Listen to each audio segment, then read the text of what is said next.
రానమ్మ, నువ్వు వచ్చేదైతే ఎవరు చూడలే కదా. ఎవరు చూడలేదు కానీ రాము, నువ్వేంది టవల్ కట్టుకొని వచ్చినావు?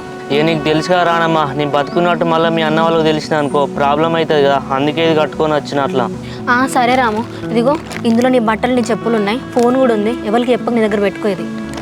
సరే రానమ్మ.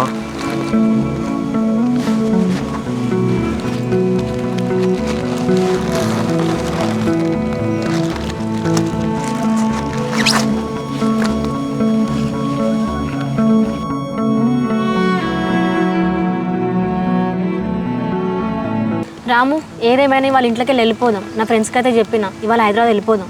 జరిగేదంతా చూసుకుంటే కూడా మళ్ళీ అట్లా